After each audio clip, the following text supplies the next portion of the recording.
Hey. So, Rich Man, episode 31 of By the Numbers. Here Are we you ready? Yeah, I'm ready, man. Man, okay. So, what was your least favorite of the movies this week? Oh, man.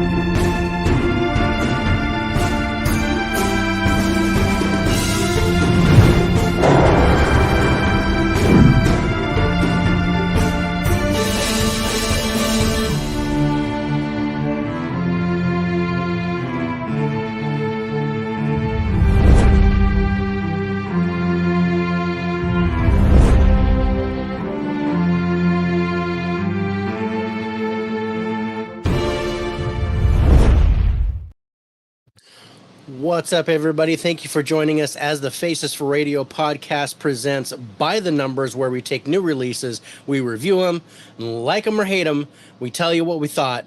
I'm your host, David, aka the 4K Lowedown, and my co-host is Rich, aka Turner Fan 77. How you doing, David?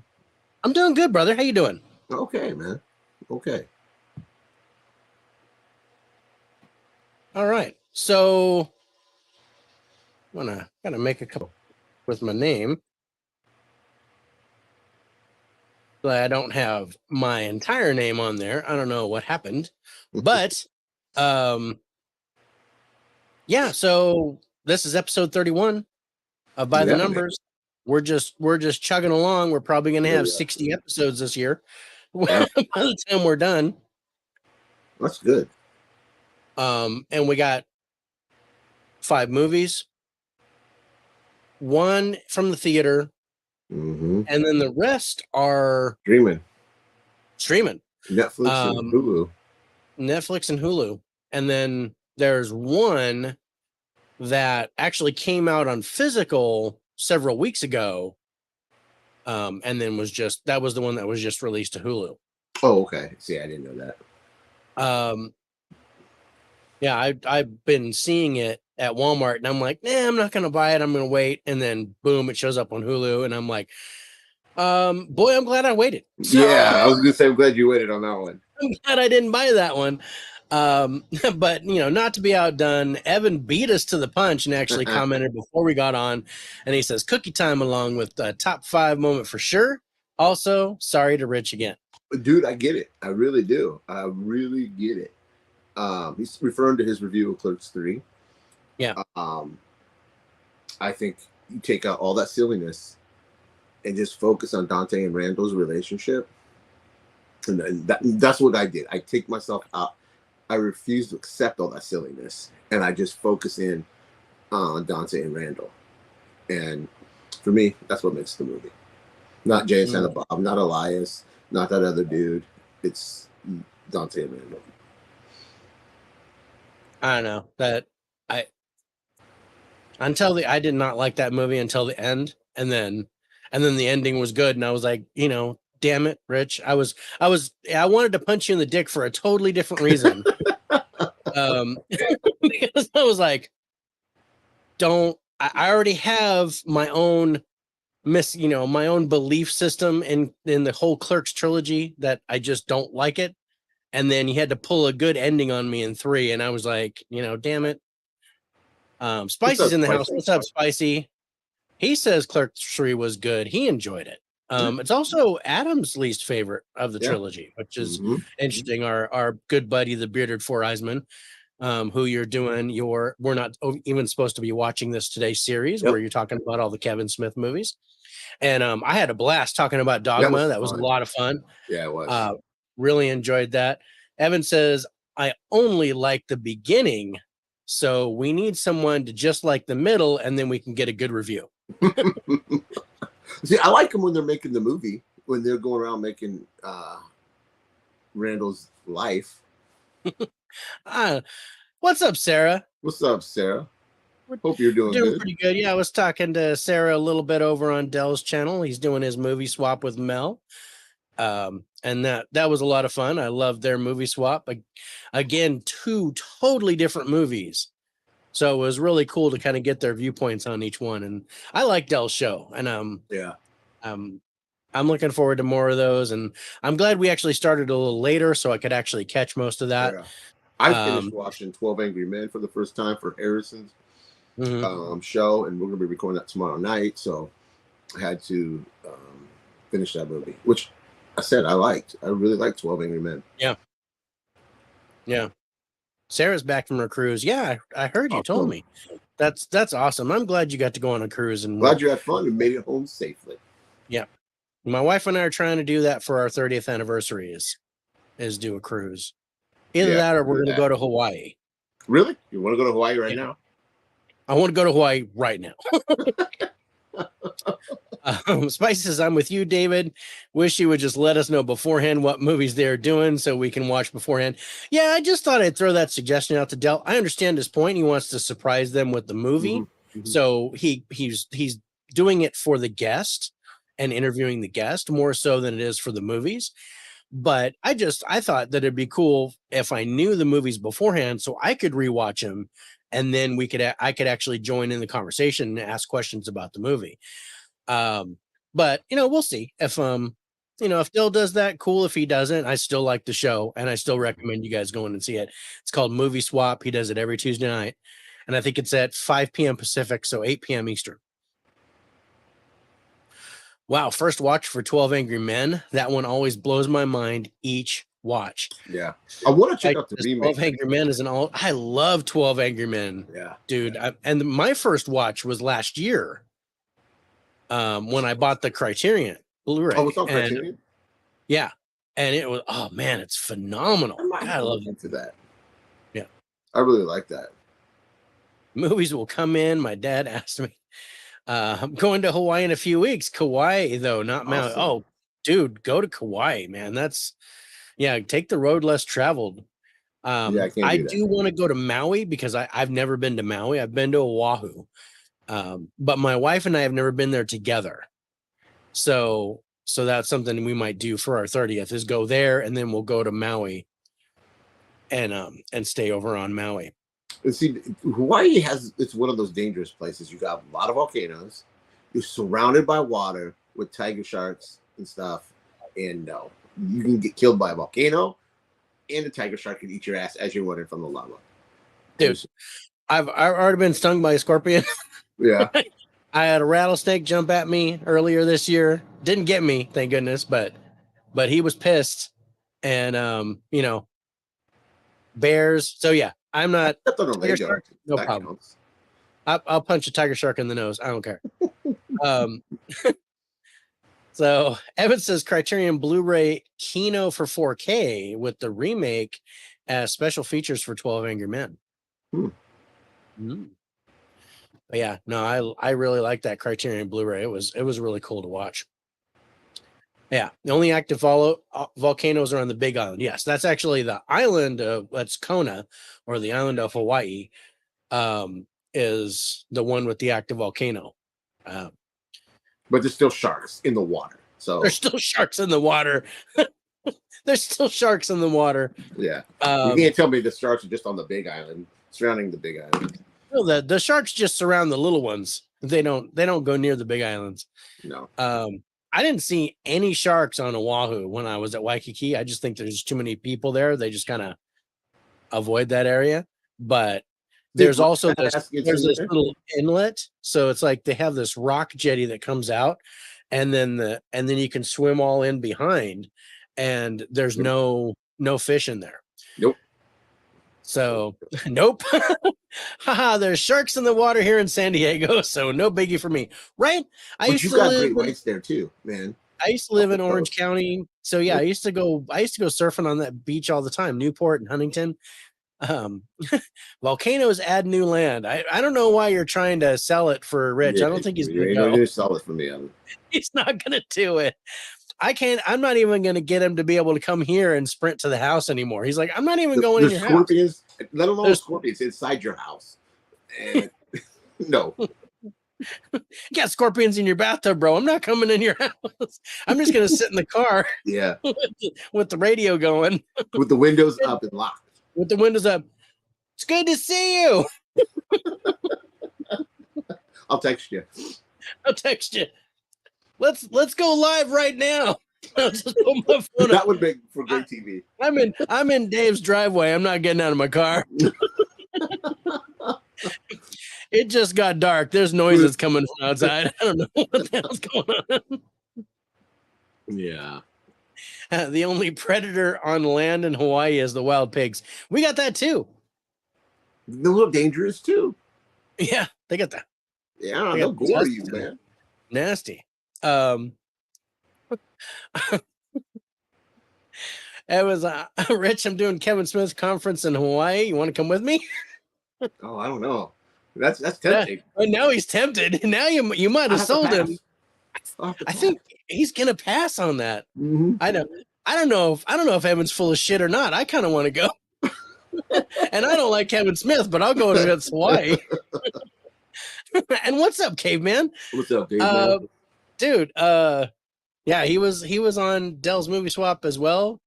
And yeah, always love Guy. And I know Miss Caveman's not going to be too far behind. So we got five movies to talk about, man. We got 5 movies to talk about. And you know what? I mean, I gave some low scores. Me too. I gave some low scores, but I didn't hate any of the movies. Oh, I did. I will say I know hate is a strong word. Hate is a strong word. I liked the movies. I liked all the movies. I didn't love any of them. I didn't have strong feelings one way or another. I was like, okay, that was an okay watch. I could see good and bad in everything that I saw this week.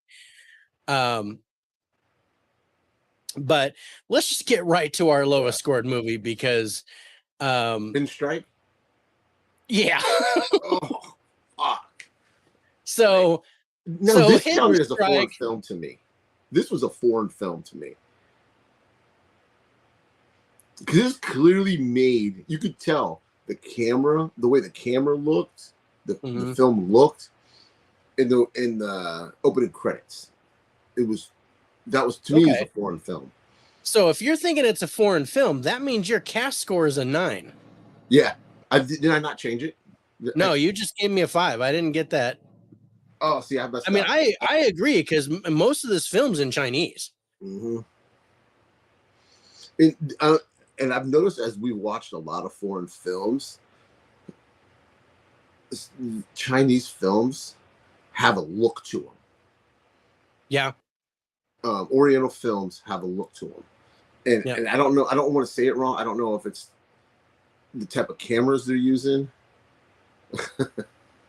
Or I figured he was full of crap. See, I was right. Miss Caveman's here. What's up, Miss Caveman?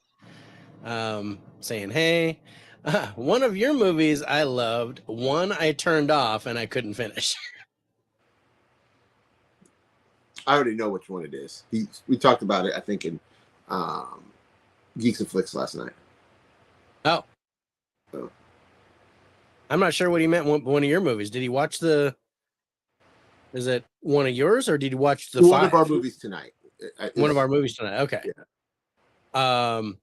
Yeah. Okay. So I mean, I'm thinking I want to change the score now if we're going to consider this I a wouldn't foreign worry film. about it. It's not the movie still sucks. I mean, it might move it out of the bottom spot, but still. Because I thought I sent you the one I updated it because I updated it on my phone. Now, I mean, if you did, I think I just wrote down the original. I don't remember you sending me an updated score for it. I must not send it to you. That's my bad. But I wouldn't worry about changing it. I wouldn't recommend this movie to anyone to watch. I thought Jackie Chan was going through the motions. John Cena was John Cena. Yeah.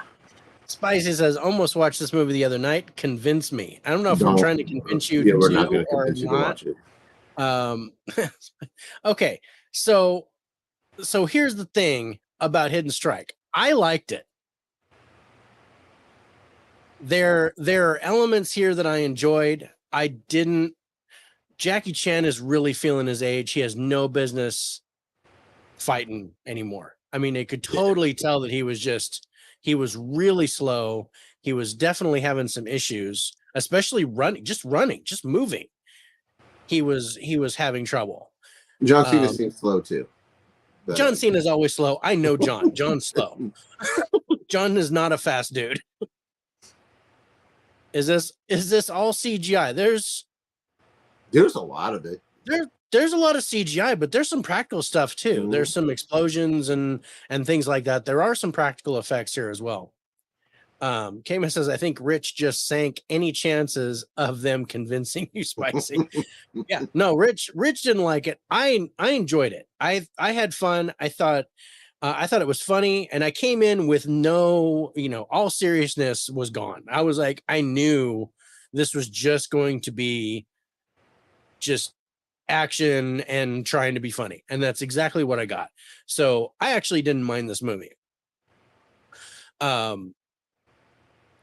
I had, besides Jackie Chan and John Cena, there was one other person I recognized, and that was the antagonist.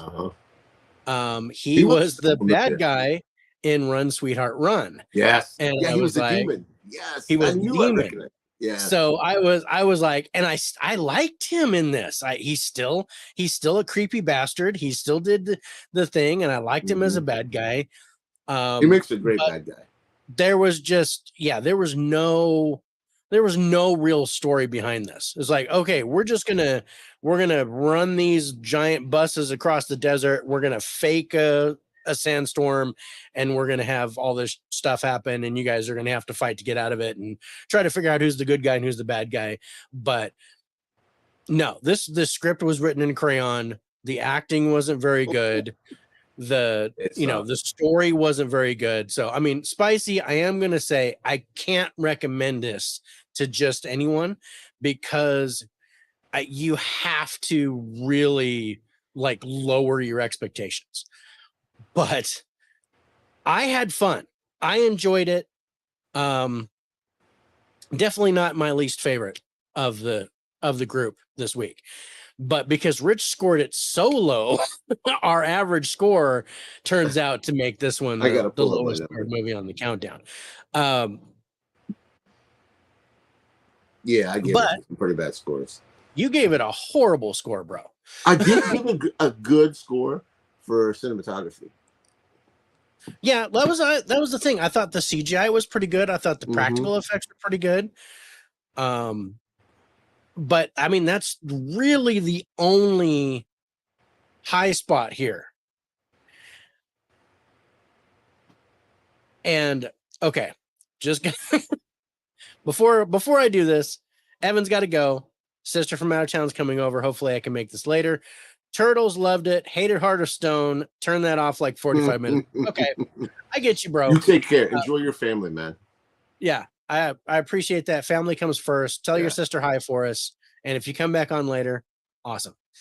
Caveman says Jackie Chan did somersaults on scaffolding made out of walkers with tennis balls on his feet instead of the standard bamboo scaffolding. Please don't delete me. No, he should have had a walker through this movie. I'm sorry. I love Jackie Chan. Jackie Chan's one of my favorite, if not my favorite martial arts. We're going to get back to Jackie Chan in another movie. I want to sing his praises in another movie. Yeah. But not this one. I really think the only reason why this is number one on Netflix right now is because it's new. Yeah. We're gonna see this drop off really fast. Now, also, this was made in 2021, and they stopped it. They put a kibosh on it or something, and just now released it onto Netflix. So it's actually 2 years old. But that's weird. It is. It was really odd because we were talking about that and you were like, oh no, it's 2021. And I'm like, no, it's brand new. They just made it 2 years ago and they just left. Yeah, because I was like, this came out in 2021. Yeah. Because that's happened to us a couple times where we thought they were new movies. We thought it was new and it turned out to not be new. Yeah. But yeah, it was weird. So it had a budget of $80 million. Oh, Wow. And worldwide box office numbers, it made almost $1 million, but it was never released domestically. Had to be in China or Japan, wherever, which one it was. Probably China. Yeah. Oh no, it was released in Turkey and Russia. So it wasn't even released in China. You're like, we don't want this garbage. Amos has probably only released it because the well was running dry. Mm-hmm.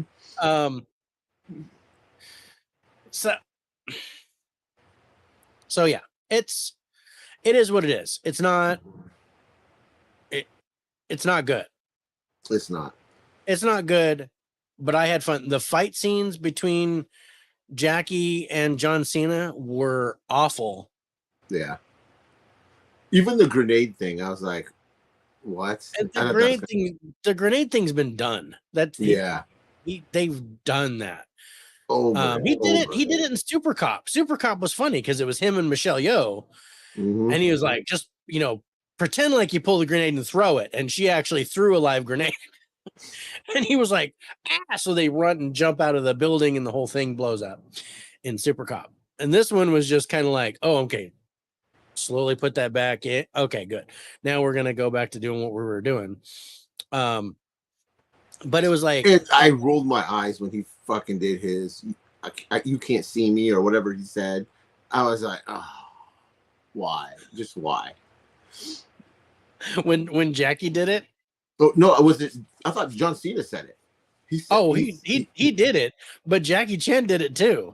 Oh, did he? Maybe it was a blooper at the end or something. He goes, can you see me? Or something like that, and I just started laughing. Well, see, I didn't see that. It might have been a blooper or something at the end. But yeah, I mean,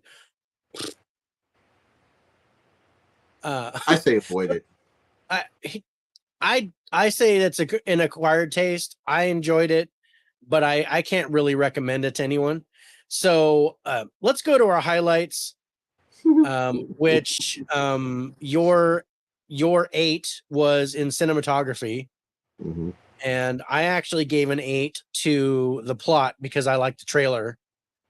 And that's why I recommended the movie in the first place. Yeah.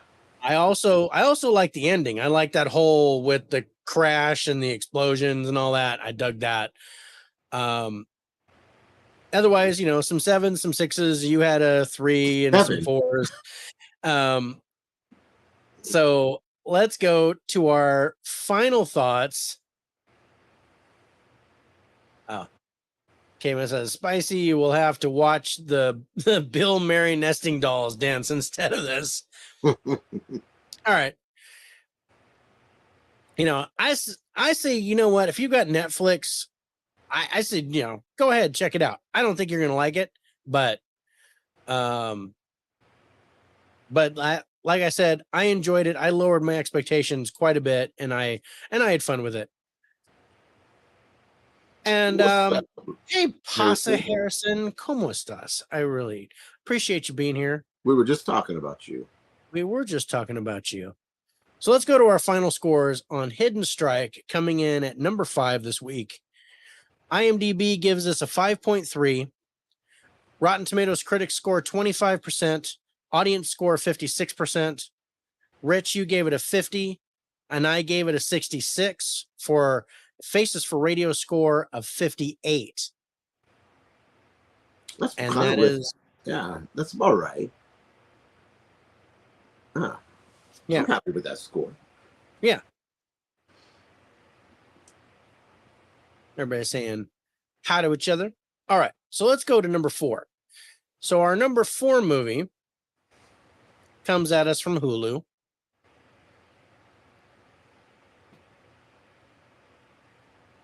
I really thought this was going to be better than it was.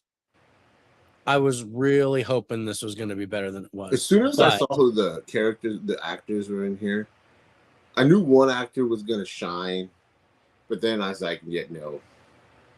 Yeah. Yeah. So this is The Ritual Killer, and it stars Morgan Freeman and Cole Hauser. Cole Hauser doing his best Steven Seagal when he was a police officer impression, and then Morgan Freeman, who has no business being in this film.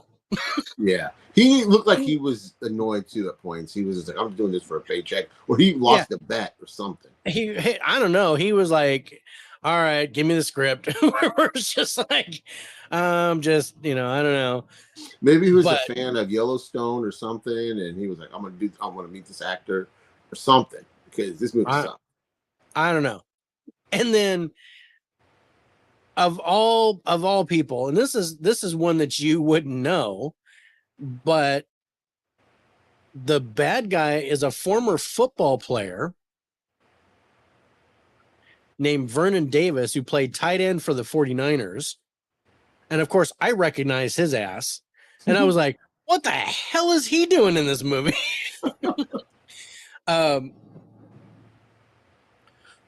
So I didn't read the synopsis for Hidden Strike, but I don't think it matters. We're just gonna move on.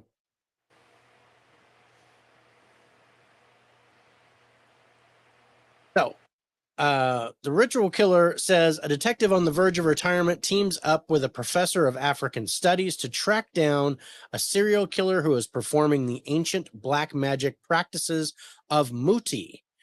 And this is on Hulu right now. It is a Redbox movie, as it announced constantly in the beginning and on the trailer. So Redbox made this movie, and I could tell right away. It was low budget. This was another one that was not written well. The dialogue was terrible. They left so many holes in the story. You could drive a truck through the holes. But I liked the story of the killer. Yeah, Cole Hauser is on Mrs. Caveman's 3-5. That's funny. Well, hang on a second. So Mrs. Caveman.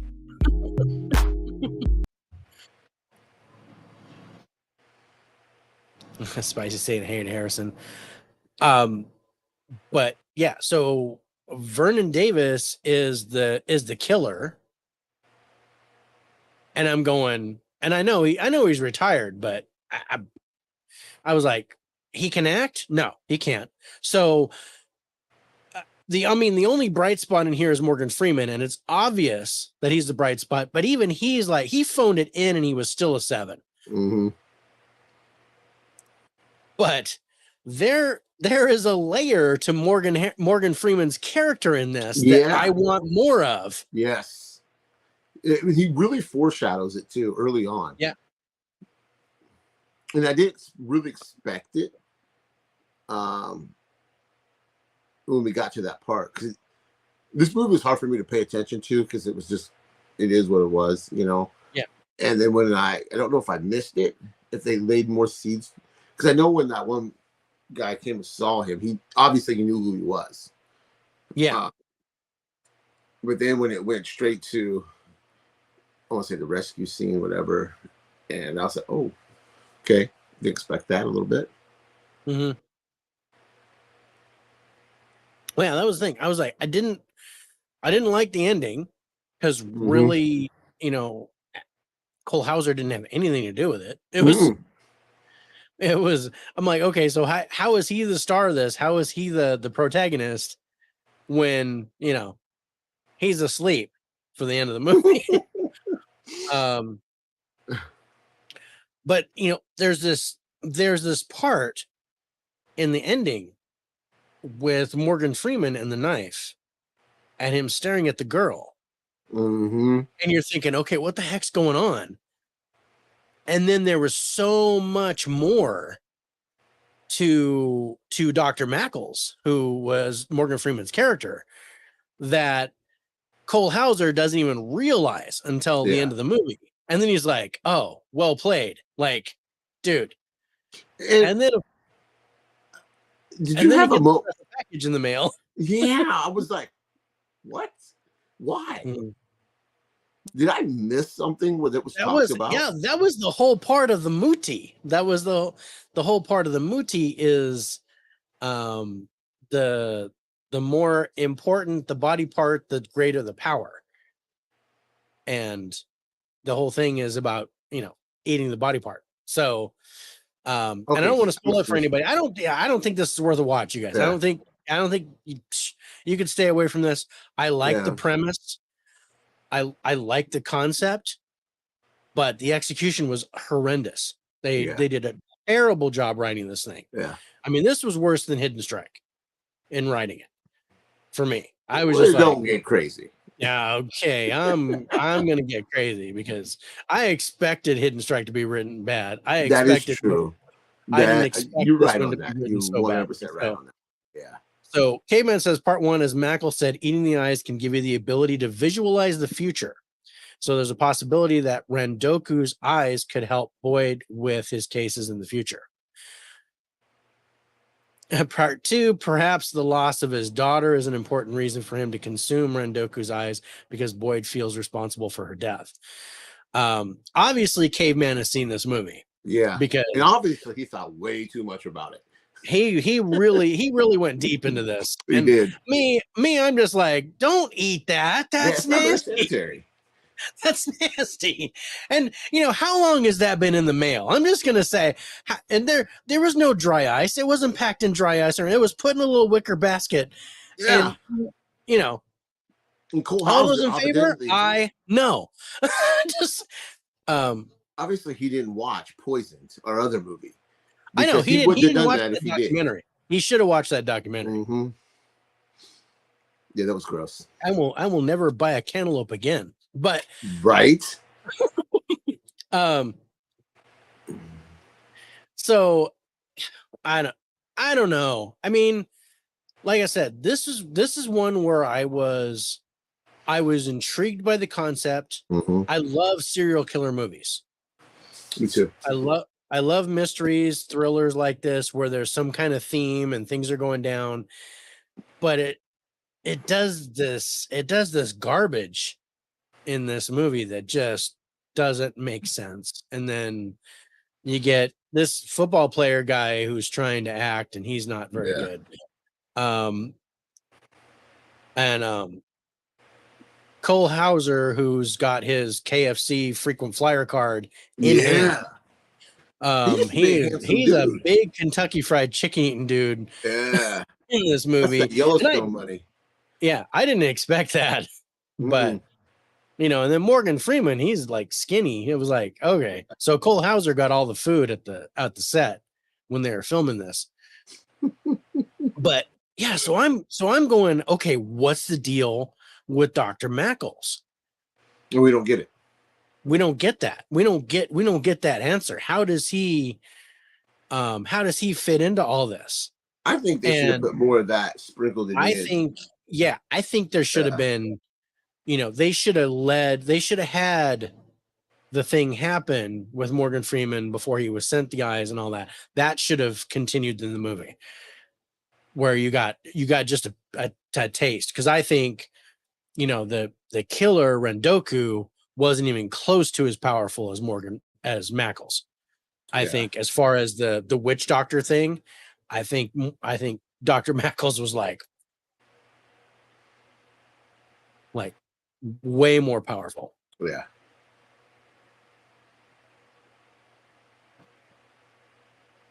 I say, guys, nope.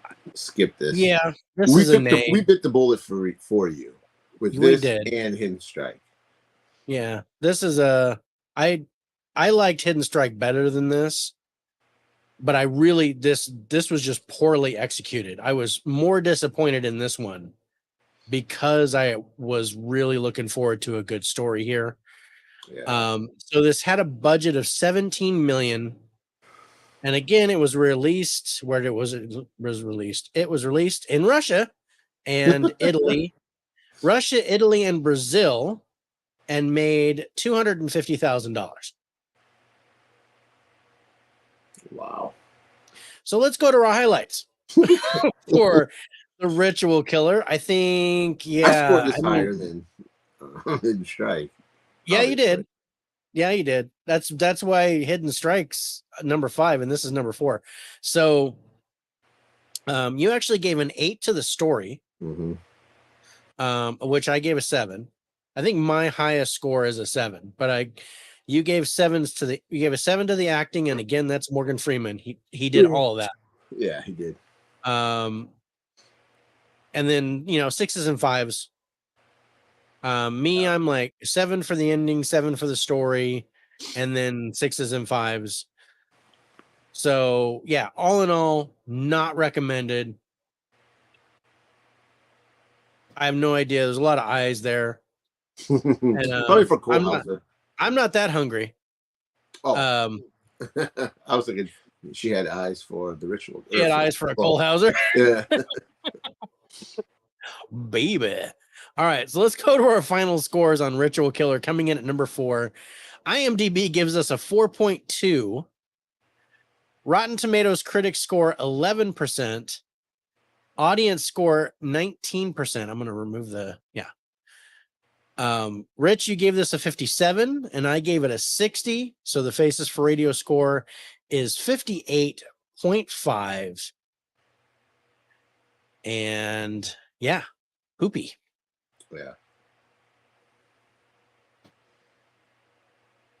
Now, I am going to guess our third movie, which should be obvious. And that is Heart of Stone. Nope. Oh, shit. Oh, man. Well, this documentary, there wasn't really a whole lot of new information here that wasn't. No. When I saw the trailer for this, I was like, oh, this looks fantastic. Yeah. But then when you got to it, it was stuff we have already known. Like you brought up the cantaloupe. I didn't know that. Yeah, that was the best thing. Was at the end, he was like, "These are the 3 things that I avoid." Yeah. And I can't remember the second one, but he's like cantaloupe and bagged salad. Yeah. And I was like, I buy that all the time. I just bought some. I'm like, damn it. So, and I love cantaloupe. Yeah. And there was one other thing that he said to stay away from. I don't remember what it was. I can't remember what it was either. It was some kind of green, wasn't it? It was some kind of green, but that was the thing. It was all about vegetables having salmonella and E. coli on them from the water from the livestock, and washing their poop and then going on to the veggies. Yeah.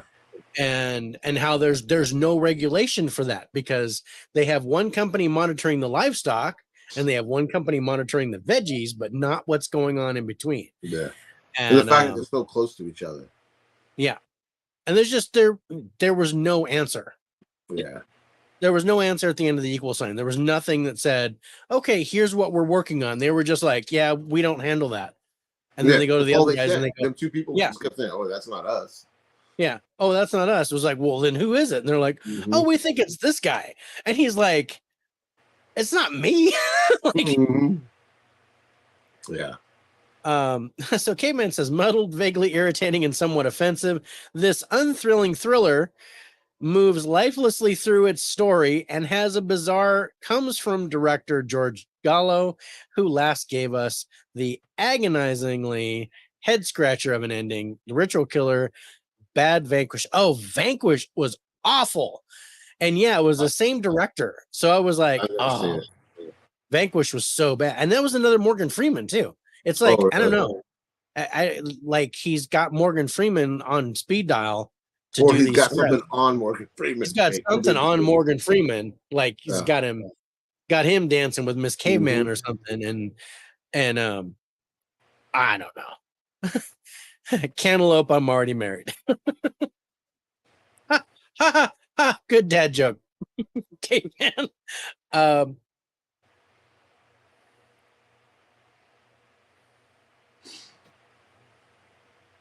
Okay, so yeah, I mean, there wasn't anything I didn't know. out of It was this. no new information. Yeah, Maybe it was the just cases that the people that suffered the most from, maybe that was new and maybe eye opening. mhm. But I mean, as for what they presented about the E. coli and salmonella, nothing we didn't. No. Now I couldn't get a budget on this, but let's read the synopsis. If you don't already know, it says a call to action for the officials who have the power to mitigate the danger caused by foodborne pathogens that kill thousands of people in the U.S. every year. So you guys, this kind of shit kills more people than COVID did, Mm-hmm. and nobody's doing a thing about it. So yeah, So put that in perspective. yeah. So one thing I know about documentaries either are, educational to me or they make me angry. And this one made me angry because I was like, there's nothing on the equal sign. It was just a bunch of people just denying that it was their thing. Nobody lifting a finger to they all know that there's a problem, but nobody does anything about it. And this has been going on for decades. Like just, oh yeah, they were listing outbreaks to this guy. Oh, and this, this outbreak. And he thought they did a pretty good job. It was like, oh yeah, we're doing a pretty good job taking care of this. Okay, so in 2006, 40 people died. In 2009, there were 4 outbreaks and 800 people died. And in 2013, I was like, son of a, I mean, and some of them I knew, but others I didn't know about. Yeah, I didn't know some of them either. I remember seeing them in some of them. Like I knew about the whole romaine lettuce I remember that thing where everybody had to throw away all their romaine and spinach too. There was a spinach one, there was a romaine one, but it's all this, salmonella on vegetables. Mm-hmm. And they're, because they're like, oh, if you get salmonella on meat, you just cook it and it's fine. You can't cook lettuce. Yeah. So the game man says you have to explain the joke to Rich. Rude. No, I'm kidding. Rude. How rude. There are kissing ticks, and if they bite you, you can make you allergic to all meat products. Shut up, caveman. We had a kissing bug talk last week. We did, but I think there is something. Why does that sound familiar, caveman? Yeah, no, that's true. Yeah, because I thought it was. Yeah, no, that's an absolute fact. Yeah. Again, don't go outside. That shit won't happen.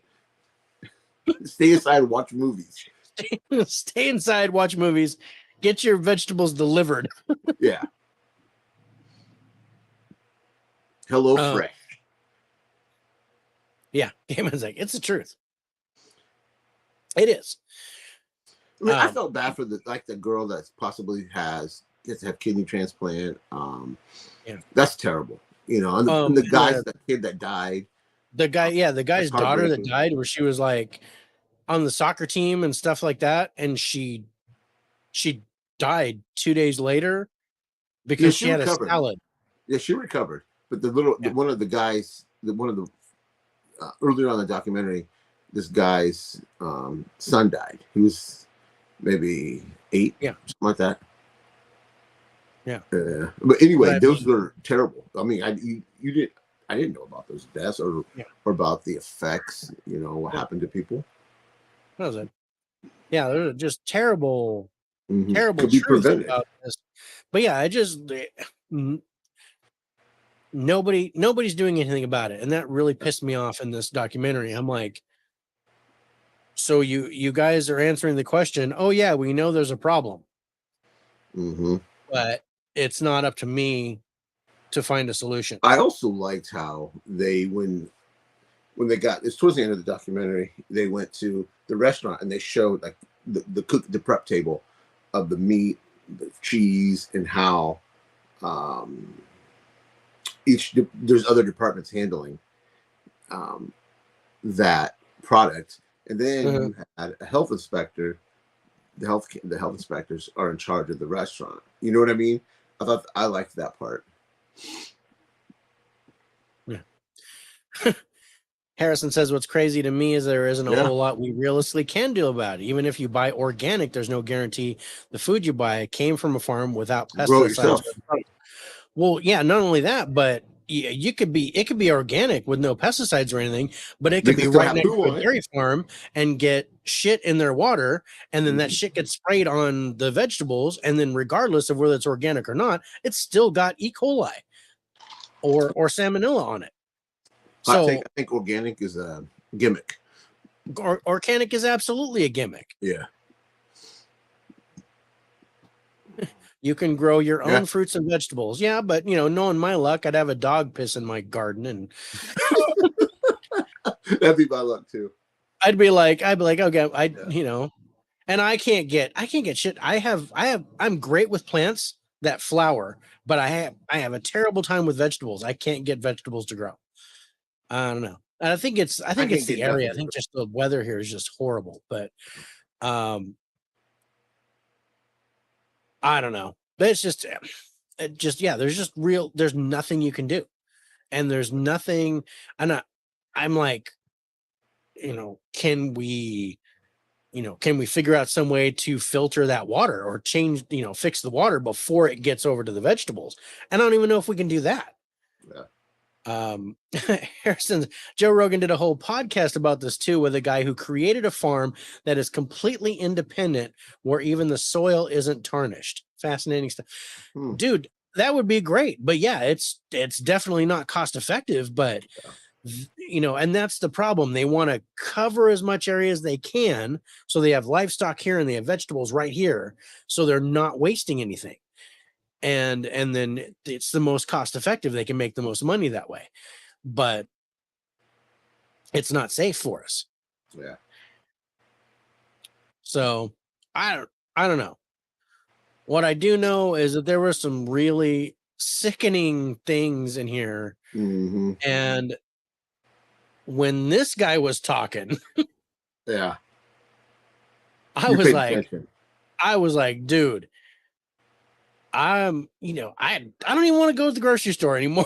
What am I going to do? I can't, it seems that the worst thing in the world right now is to be a vegetarian, because you can get so fucked up just by eating vegetables, because you can't cook the salmonella or E. coli out of them. Yeah. And I'm like, you know what? I'm going to stick to meat. I'm just going to be a carnivore and cook all my food.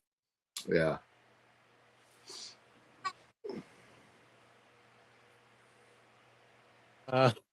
Harrison says it took him about 3 seasons, if I'm not mistaken, but yeah, it's not cost effective at all.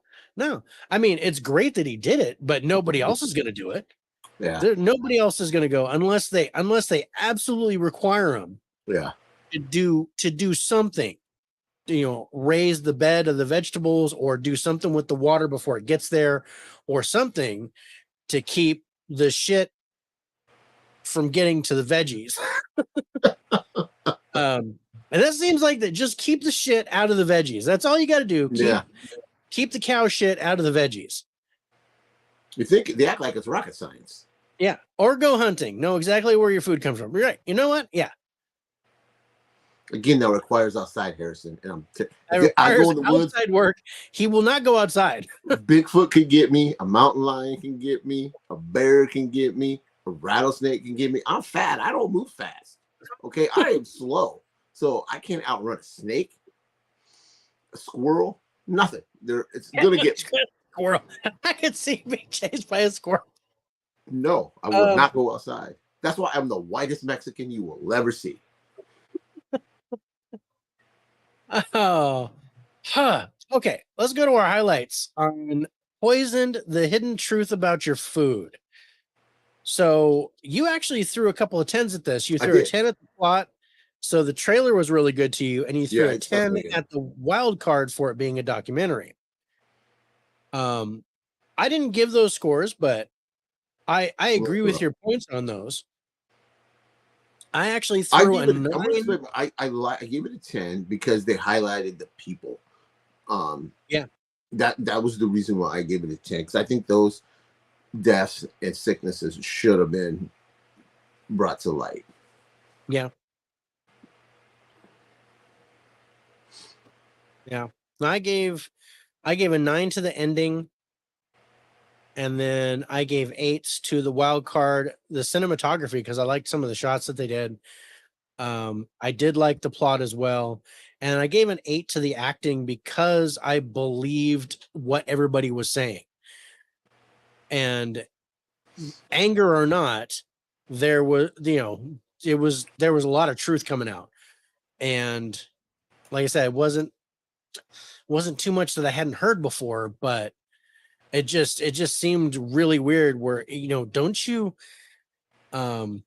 there's something that reminded me of National Treasure, is that those that have the ability to do something have the responsibility to do something. And these like guys, Spider-Man. well, but it's something from, like, from the Declaration of Independence, basically. But National Treasure, he says that those who have the ability to take action have the responsibility to take action, and these guys have the ability to take action. I'm sure. Yeah. Okay. It's my department to, the FDA is like, oh, I do the food, I do the meat. And then, these guys do the veggies or whatever. Come together and fucking figure it out, because, I don't want to shit out my intestines. Right. That's about, I don't want shit in my lettuce. That's what I mean, I wash my lettuce, but that doesn't even matter. Yeah, it don't matter. If you wash your vegetable, it doesn't matter. The E. coli or the salmonella is already in there. So I can't cook it out, like, is what they tell you to do. So yeah, I don't know. Figure it out. Mm-hmm. Well, let's go to our final scores on Poisoned. IMDb is giving this a 6.7. Rotten Tomatoes critics score 100%. Oh, wow. Audience score 71%. Rich, you gave it a 70, and I gave it a 67 for a Faces for Radio score of 68.5. And we're right in line with all that. I just want to point out something real quick before we get to our next movie. I'm loving those scorecards. I just want to tell you that, man. I really like those scorecards. Thanks, man. Yeah, I mean, it's I take it right out of the outro. Right, I know, but I like how you throw them up there. Yeah, I do like that. I like doing that too. Spicy says, this is a great convo while I eat salad with my dinner. It's funny you say that, Spicy. My daughter watched it with her mom, and we had salads for lunch. She's like, Dad, I watched Poisoned. I don't know if I want to eat this. I want to eat salad. It was funny because she had that dead serious look on her face. Yeah. Huh. Okay, so let's get into our number 2 movie this week, and that was Heart of Stone. Nate gave me some shit about this movie. Why? Because he watched it, or what? Yeah, he said I was being too generous to it. But yeah. Oh, he's gonna really hate me then.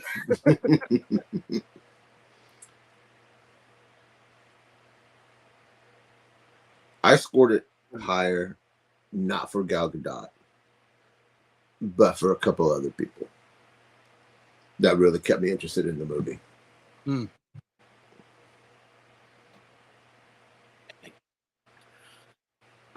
I'm looking at this movie, and because we've watched so many movies, I actually recognized a lot of the cast. I did too. It wasn't where a 10, I'm like, it was almost. I'm like, dude, I know that guy, I know that girl, I know this, I know that. Mm-hmm. So I mean, I thought the cast was really good. Yeah. And I'm just gonna say it, because all movies are subjective, you guys. So whether you liked it or you didn't like it, I know Evan turned it off after 45 minutes. Yeah. A lot of people told me this movie was terrible, convinced me to watch it. This is my pick of the week, you guys. Oh, I'm just gonna say it. This is I know you like Ninja Turtles. Shut the hell up. This is my pick of the week. I liked this. I enjoyed it. I thought the action was good. This was way better than Ghosted, which is what I was kind of trying to put it in line with. Ghosted. Remind me what that one was. That's the Chris Evans, Ana de Armas one that was on Apple Oh TV yes, Plus. yeah, that wasn't very good either. I thought this I was a see lot how better. you put these two together. Yeah, Yeah, this had a definite spy feel, because I thought there was going to be, Jamie Dornan, which is the guy from the 50 Shades of Grey movies. I refuse to recognize him from that.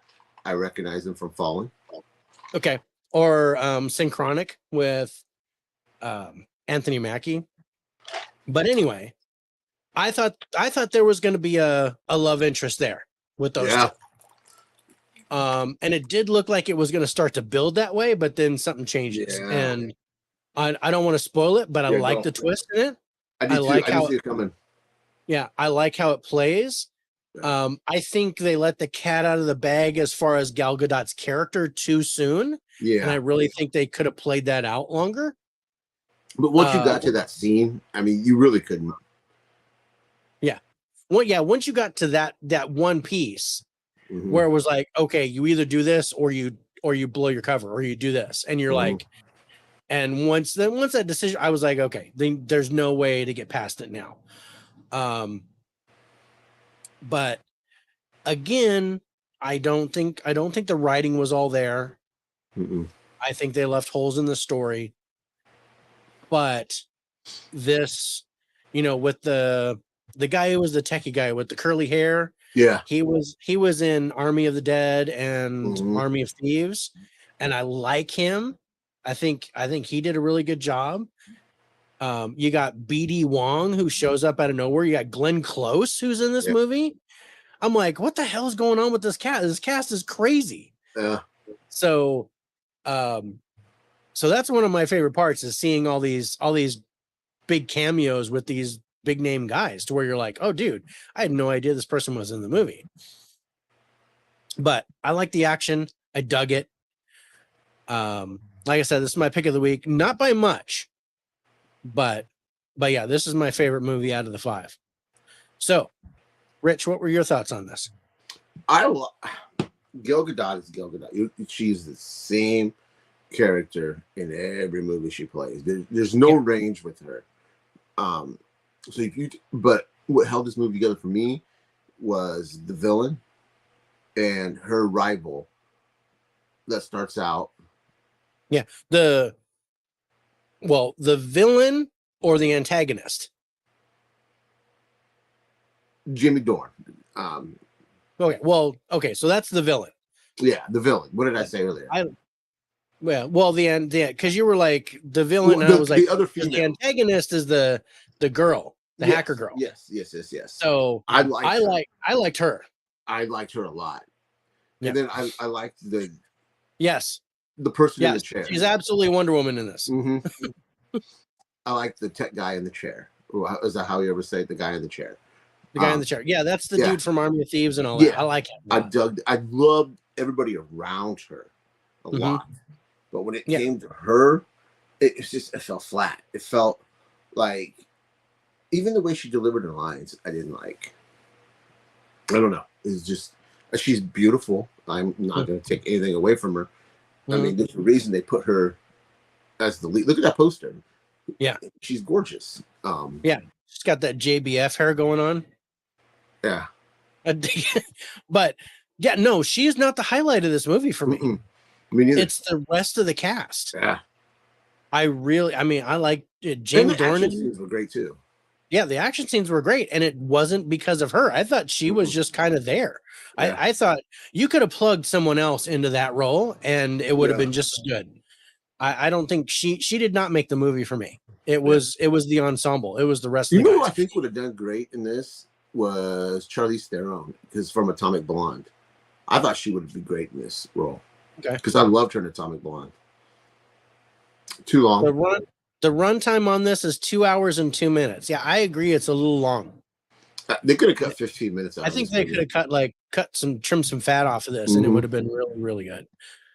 And we say this because we watch a lot of fucking movies, and there's a time, there's movies that need that extra time to build that story, and this isn't one of those movies. This is one of them. This could have just jumped right into the Mm-hmm. you know. But I got kind of a True Lies feel with the snow and the snowmobiles and all the stuff, Yeah. and I was like, okay. And they insert the spy music in perfect times where it's just like Mm-hmm. spy music, and I'm like, okay, I'm digging the spy music. I'm okay. I was behind it. I enjoyed it. But yeah, like I said, Gal Gadot does not make this movie. No. They could have plugged. I'd have plugged anybody in there. I would have plugged Anna de Armas in there, and I think she would have been amazing in this. Oh yeah. Yeah, you're right. I forgot about her. Yeah. My mind went to Atomic Blonde Lady. Yeah. Because she's believable in the action scenes. Mm-hmm. Again, nothing against Gal Gadot. She's beautiful. Mm-hmm. There's no weight behind her. Punches, kicks, nothing. I don't buy it. It's hard for me to how do you say that? Suspension of disbelief. It don't work for me. It works for me as Wonder Woman. I don't know why, but anything else, it don't work.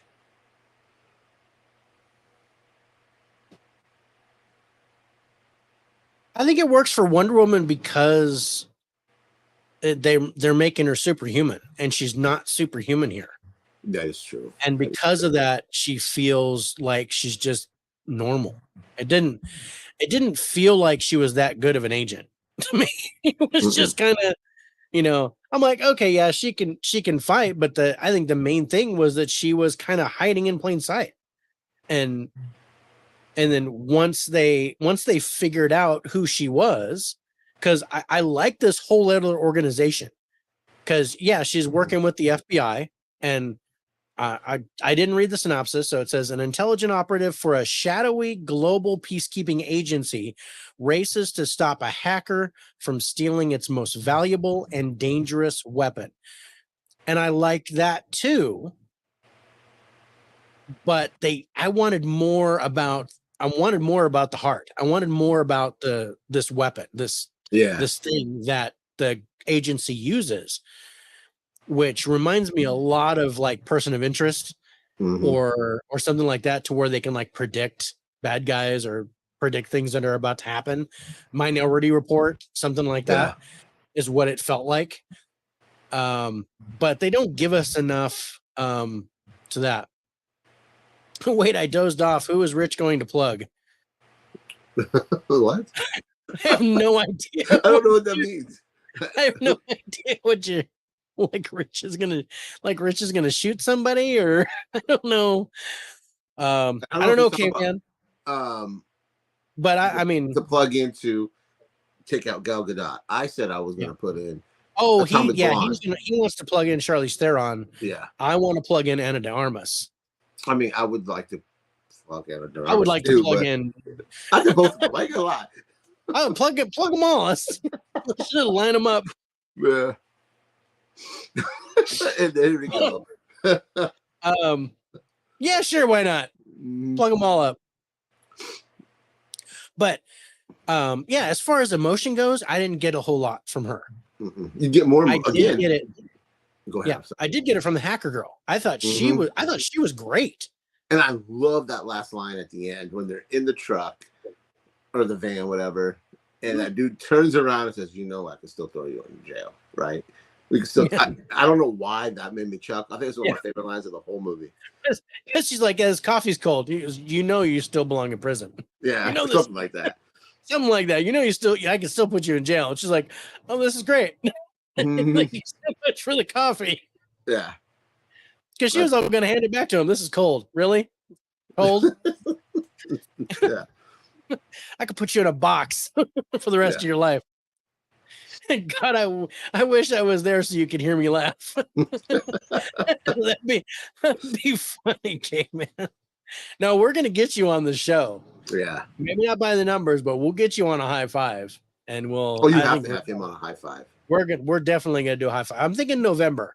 I'm going to bring him in November for a high five. You got to get Miss Caveman on there too, man. No, I want you both. Caveman, Miss Caveman, I want you both on a high five for November with your top 5 couple movies. Ooh. So let's pencil that in right now. You and Miss Caveman the 5 movies that your favorites together that you both love. That's a good one, man. And it's up to Miss Caveman if she doesn't want to be on the show, because I know my wife will not want to be on camera. But yeah, we'll talk about it. Yeah, you have. But Miss Caveman, you're welcome to be on the show. Pressure's on. So we'll talk about it. So what's our highlights? Right. So what are our highlights on Heart of Stone? And again, guys, this is on Netflix right now. So I think you gave an 8 to the cast. Mm-hmm. Lots of 7s. 7 for plot, 7 for story. Let me just highlight that so I know where we're at. 7 for story, 7 for script, 7 for cinematography. I had a 10 for cast because I was recognizing people right and left. I had a 9 for the plot because I liked the trailer on it. And then I had 8s for the ending, music, and wild card. I was digging the spy stuff, and there was some good music on the side. We got Jeffrey in the house. What's up, Jeffrey? Thank you so much for joining us, brother. Dell came on. Dell, what's up, man? Good show on the movie swap with Mel. That was awesome. Check out the replay. K-Man says she's going to be on KBS for something, on KB's channel for something spooky October 13th. That's cool. Awesome. Yeah. K-Man saying great job, Dell. I think, yeah, that was a great movie swap. And Dell, if you want to go with, I just haphazardly suggested, hey, if I knew these movies beforehand, I would love to watch them, and kind of, be able to ask questions and review them with you guys and talk about it. But I totally got your point of why you didn't do it. And so totally up to you. But like I said, you could just DM me on the side and tell me the movies, and then I'll watch them on my own. I'll be totally fine. And then we got John Doe Juggalo. Thanks for jumping in, brother. Hey, I don't think I've seen you on my stream, on our stream, but it's great to have you on. I've talked to you before. Thank you. Yeah, if I've seen you live on Facebook, made my way over to YouTube. Thanks a lot. I appreciate it.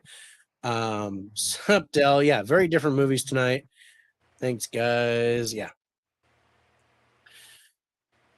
But yeah, so let's go to our final scores on Heart of Stone, taking our number 2 spot. And I'm going to get rid of that logo. IMDb is giving this a 5.7.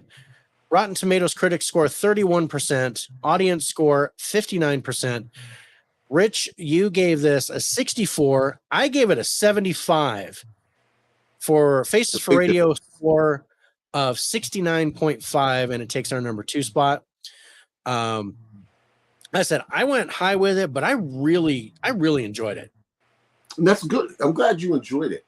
But this is another reason why slogan for the show is all film is subjective.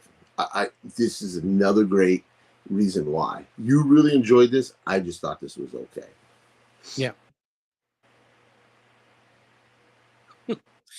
Got to put our ticker up now that we're talking about it. All films are subjective. So yeah, it's okay if you don't like a movie that we like. It's okay that that you like a movie we don't like. The whole point about it is that we get to talk about these differences and come together as a community, because if we all had the same opinions on movies, then all movies would be the same. Yeah.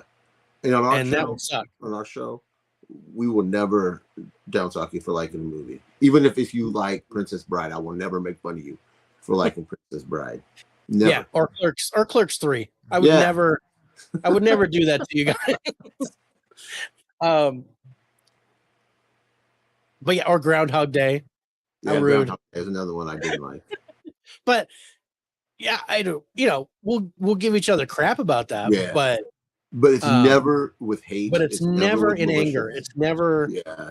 I will never call someone stupid. I will never call someone a derogatory name for having their own opinion on a movie. Yeah. And I absolutely love to talk about that both ways.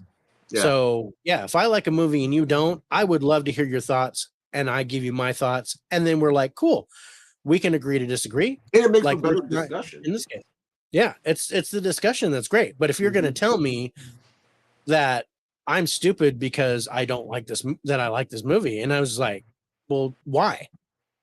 I mean, you're just going to tell me that I'm stupid, then it doesn't make any sense. That's not helpful at all. That's not constructive. Yeah, I agree. So let me guess our number one movie. Inconceivable, Rich. Inconceivable. You guys can call me derogatory names. Oh, we do that all the time. Well, Harrison, before we get started, Harrison, I just finished the movie that we're supposed to be watching for tomorrow night. And bro, I dug it. I really, really, really liked it. Didn't think I was, because again, really old movie. Yeah, that's a really old movie. But damn, that was good. So thank you for asking me to be on your show tomorrow night. We're recording, that's right. You record ahead and then you post it live. All right. Before we get to our number one movie, I want to say thank you to Spotify for podcasting, because they take the audio portion of our live stream, sponsor us, and put us out on podcast sites, not only Spotify, but Amazon Music, iHeartRadio, Pocket Cast, Castbox, Radio Public, and Google Podcast. Thank you so much. Formerly Anchor, now called Spotify for podcasting. Really appreciate it. They do this for free, and they get us more sponsors once we get more followers. Yeah. So if you guys are not following us on Spotify, please do so. Look us up at Faces for Radio podcast, featuring the 4K Lowdown and Turner Fan 77. And share it with your friends. Please do that. So help us get the word out, and especially our Instagram page. I want people to get, because we both got great followers on our separate pages. I want to bring those people to our Faces for Radio page. So if you guys could help us share our Instagram page, tag us and stuff, just so we can get more people aware that are not aware of us. Yeah. So thank you for that. Appreciate that. So I guess Harrison still needs to watch it. I'll beat you to it. John does says plenty enough movies out there. Not everyone has to agree what's good and what's not. Agreed. Well said, my friend. I get called a hairy caveman all the time. I get called an asshole. So hey, kind of the same thing. No. You know, but we're not talking about wives' nicknames right now. All right, so let's get to our number one movie. Okay, you're gonna guess? I'll throw a guess. Ninja Turtles. Ninja Turtles is right. So Teenage Mutant Ninja Turtles Mutant Mayhem in the theaters right now. I fucking love this. My expectations for this were your expectations for Hidden Strike. They were set very low, because I mean, what can you do with Ninja Turtles that hasn't been done? You know, we had 2 recently live action movies that were okay. I enjoyed them. I didn't enjoy the last animated movie. Was it TMNT? I think that was the last. TMNT, I didn't really like that at all. I thought the animation was boring. But fuck, I loved this movie. I took my son to see it, and he's 4 years old, and it's hard for him to sit through the whole movie in the theater. He was glued to my lap, laughing and watching this movie. And I don't know if that helped me enjoy it more, but this was a great movie. Yeah, John Doe says that's because you are a caveman. Caveman says I'm a member of Faces for Radio. Thanks, brother. Del says I need to see TMNT. Caveman says 2013. I'm guessing that's when TMNT came out. I think that sounds right. Spicy says, can we get the 90s TMNT on 4K? Do you really want that on 4K? I guess he does. I don't know. I don't know if I would do it. I don't think I would do it. I don't know if I would do it. But it's funny because I found myself missing Corey Feldman as the voice of Donatello. and it hasn't been since the 90s movies. Really? I didn't even know. Corey Feldman has been a part of that. So I was like, when I heard Donatello's voice in this movie, I was like, that doesn't sound right. That should be. And I'm going to tell you something funny. You said Donatello. I found myself loving Donatello in this movie. I love that these felt like kids. They didn't feel like adults like the other movies did. This one, they were still finding their way. They didn't know everything. I dug that. And the animation was spot on.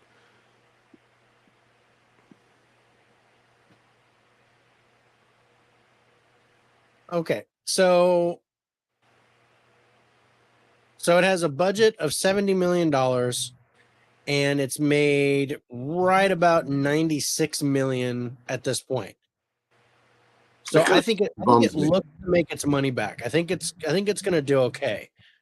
Especially when it hits on video. I think it's going to. Have you seen the steelbook for it? That's a nice looking steelbook. Man, I'm half tempted, but.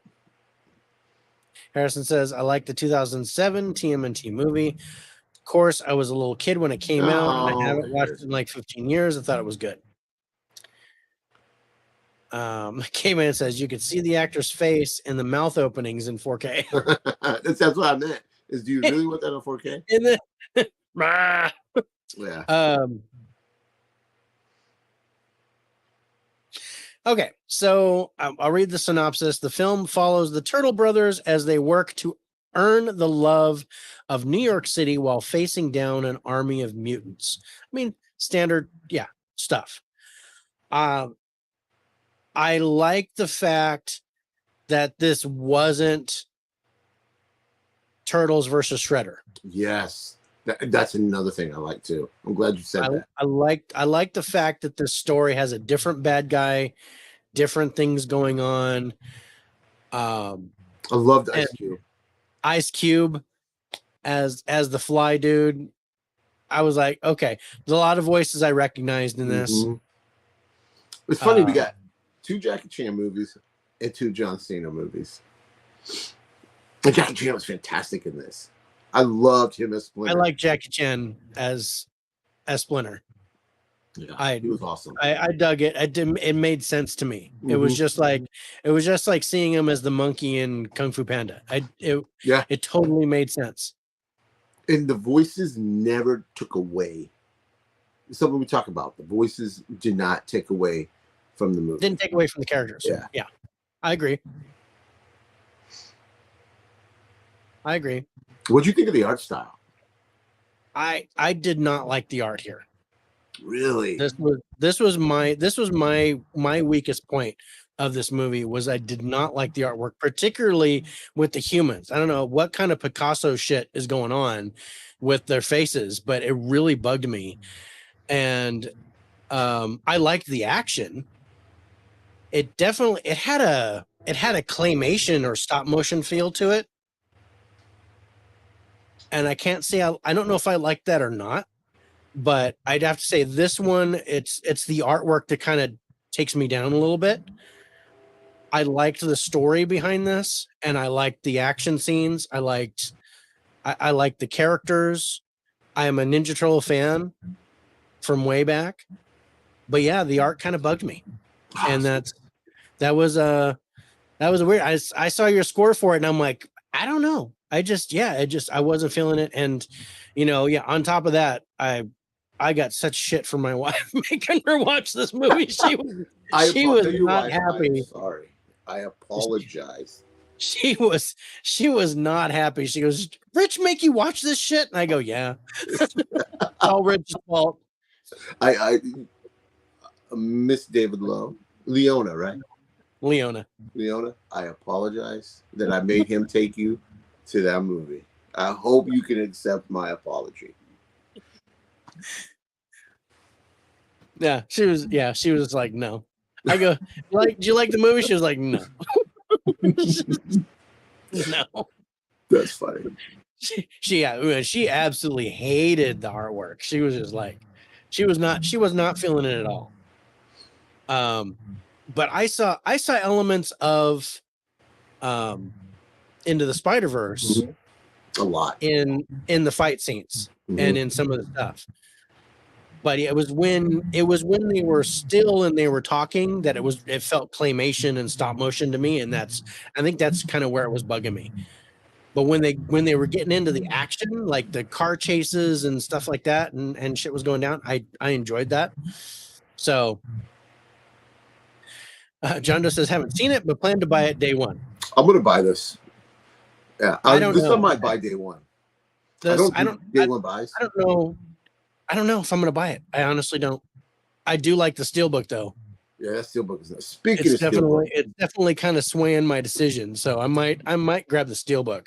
Did you see Best Buy put the pre-order up for the new Halloween trilogy box set? No, steelbook set. I was like, oh, damn it! I know it's another. You get your wallet out and you're like, I can't do it. I think I'm gonna have to pre-order it this week because I don't want to miss that. K-Man says standard that turtles are walking around on their hind legs talking in English like they do that every day. Of course they do. Apparently you haven't had a pet turtle. But yeah, that was the thing. The April O'Neil character was kind of neat. I like how they did that. I kind of like how they did that. And they made her a teenager. I like that. They made her a teenager because that way she matched with the teenage turtles, but she was still kind of a reporter, so she still did the thing. And I love her little quirk about being on camera. I thought that was kind of a neat little thing. Yeah. In that she didn't really overcome that. So yeah, I dig that. Yeah, that was cute. And I really hope this gets a sequel.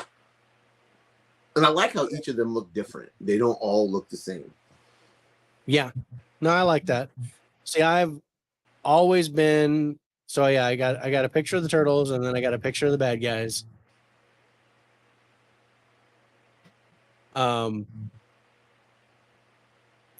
always been Leonardo's always been my favorite character of the turtles.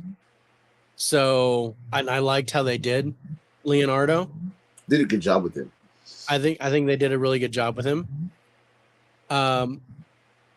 So that being said, even though I didn't care for the artwork, I do think this is worth a watch. I liked it. I didn't love it, but I liked it. I personally am, if it wasn't for Rich, I wouldn't have gone to the theater to see this. But it is what it is. I've gone to the theater and seen worse movies. But fortunately the tickets were only $5 for Paint. To pay full price for Ninja Turtle. But yeah, so Dell says the Halloween set looks gorgeous, but all caps. Do you know the price on that? Because I haven't clicked on Best Buy's website yet. I just saw it on Instagram. Somebody posted it, and I was wondering. But that's my jam. I'm gonna have to buy it. The collector in me. I don't do day ones anymore. Very rarely do I. But this one, I'm gonna have to. Oh, we have a special guest in the background. Yeah, we do. She's hiding now. She was sitting on my lap during Dell's movie swap, and she was trying to talk to Dell in the microphone. But I'm like, we're just in the chat, baby. We're not talking. She goes, "Oh man," because she was like, "Hello." Oh, that's awesome. Trying to talk to Dell. Hey, say hi to Rich. Say hi. Hi. Don't take the microphone. Just say hi. Awesome. Well said. Hi. See? Saying hi. Say hi. There. Can you see him? There you are. There you go. There you go. Wave. She's gonna be our third co-host. Yeah. Pretty soon. Yeah, she's gonna be. I wanted to do movie reviews with her. Until I found out she was nonverbal and she's having trouble talking, but she's getting better. So pretty soon we're gonna do movie reviews together, and it's gonna be awesome. So yeah, John does the same about the Halloween set. Where does this movie compare to the Batman TMNT crossover movie? That movie sucked. I don't even know about that movie, so That sucked. it must have been. Oh, thank you. We're gonna put that over Oh, here. I take that back. It did suck. The animation in it sucked. The story in it was okay. Mm-hmm. And Dell saying hi. Caveman saying hi. Yep, that's Piper. She's my granddaughter. What are you doing? You making noise? Hey, help me out on the computer. You don't want to? Okay. I don't want to. All right. So let's go to some of our highlights for Teenage Mutant Ninja Turtles Mutant Mayhem. You have 10s for the cast, story, cinematography, direction, music, and wild card. And 9s for the acting and the ending. But a 3 for the plot. What was it about the trailer you didn't like? Didn't look good to me. I had no interest in seeing this, but I wanted to do something with Miles. So I was like, let's go to the movies. Turn that off, please. And yeah, that's the first reaction. I wanted to take him to the movies, and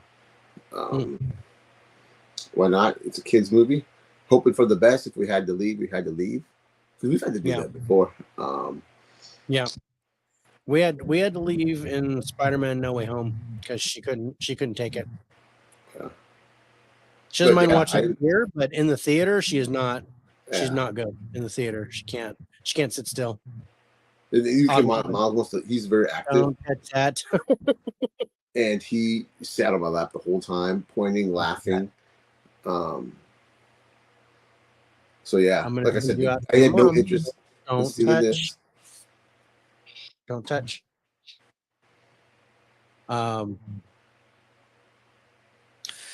Yeah. All right. So my highlights, I gave a 10 for the cast. That was my only 10. I did give 8s for the ending, story, music, and wild card, and then 7s and 6s. So all in all, like I said, I liked it, but I didn't love it. It just narrowly, like for me, just 1 point lower than Heart of Stone. So let's go to our final scores on Ninja Turtles Mutant Mayhem.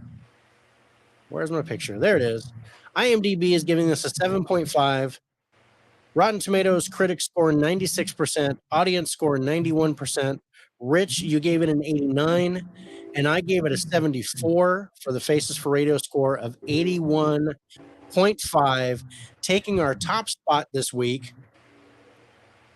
Like I said, all in all, not bad. I didn't have too much of a problem with these movies, but none of them really spoke out as being tremendous. I see you really like Ninja Turtles. I'm so glad you did. I'm glad Miles had a good time with it. Yeah, he wants to see it again. I told him we're going to buy it when it comes out. Yeah, but he's also excited for the new Paw Patrol movie too. So he has very low standards. That's fine. I was like, I know I saw the trailer for the Paw Patrol movie, and I'm like, Rich, don't make me watch that. I just like don't make me do that, bro. Please don't make me do that. I would never do that. It's bad enough I got to watch The Little Mermaid at some point. Yeah, it's penciled in for September. Yeah.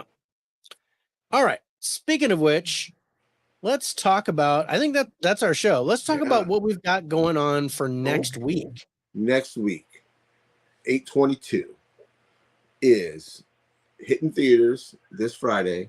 Blue Beetle, the new DC Comics movie. Nefarious on Blu-ray. Monkey King on Netflix. Wait, we're not doing Monkey King, are we? That's what we penciled in. We put Beanie Bubble in. I know, but you wanted to take Beanie Bubble out, remember? I don't want Monkey King. You picked Monkey King. I just said it was coming out, but it's animated. I'm not really after Ninja Turtles. I'm done with animated movies for a little bit. Okay, scratch that. I'm gonna put what's it called? Beanie Bubble. The Beanie Bubble, because we moved it from this week. Oh, was it this week? Yeah, we moved it from this week to next week because we put in poisoned or Bubble. no, we put in Hidden Strike, which I'm kind Oh of yeah, that's we what put it in was. Hidden Strike and we moved Beanie Bubble to next week. Yes. Well, Beanie Bubble is on Apple TV Plus, and we said Blue Nefarious. And says, "Do the Monkey King." And then About My Father is on Blu-ray, and then The Machine on Blu-ray. So this coming week, we have a few that's physical media. We didn't have a whole lot this week. Next week is physical media, and then one theater and one streaming. Yeah, I'm looking forward to Blue Beetle. I think I'm going to enjoy that. I'll see that on Sunday. I think Nefarious is going to be interesting. Yeah. I'm actually kind of dreading the Beanie Bubble, but these based on true story things have been pretty good. Mm-hmm. Even the Flamin' Hot one, I didn't think the Flamin' Hot one was going to be good. I wasn't had really no business being as good as it was. No, and I didn't think I was going to like Tetris either, but I like that. Mm-hmm. And Chris is in the house. Hey, what's up, up? Chris? Thank you for coming in. We're already done, but I'm glad you jumped in. I enjoyed Nefarious. Curious to hear your thoughts on it next week. We will let you know. Yeah. And please, guys, Nerf herders in the house. All it's missing is fish, and then the Nerf herders are in place. Yeah.